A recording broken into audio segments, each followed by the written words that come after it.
Live from KTVN Reno, you're watching 2 News at 5:30.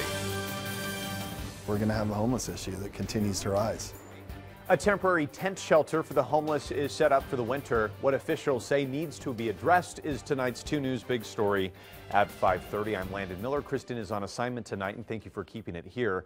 For the second winter in a row, the city of Reno and local churches and nonprofits have erected temporary tent shelters in the parking lot of the main homeless center on Record Street. Elizabeth Olvera joins us from there now. And Liz, this is because the main shelter is just too overcrowded, huh?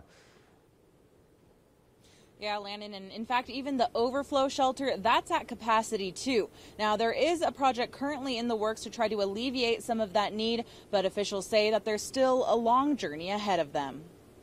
We'll start at 50, but it could easily go to 60, almost 70. Last year, these tents could only hold about 45 people. The capacity increase was made possible by the switch to bunk beds. But officials say the need for more room is ongoing year-round. We went from having an overflow shelter just during the cold winter months to having a year-round overflow shelter. And now we've gone from having an overflow shelter to having a tent in the parking lot. The main shelter holds over 200 beds, the family shelter over 100. The overflow holds 150 beds. They're all at capacity. But earlier this week, Washoe County got the green light to build additional homeless housing at the Northern Nevada Adult Mental Health Campus. Knowing that homeless individuals in our community is growing, and this allows us to have a little bit more flexibility with beds. When built, it should free up about 200 existing beds. This allows more room at the Record Street campus. It also allows room at the NAMS location, but also expansion. The ideal goal would be to not need these winter overflow tent shelters anymore. But officials say that might not be feasible for the near future, since several root issues need to be addressed first. Last year, we saw quite a few people who were here, and they would get up at 5 o'clock and go to a job.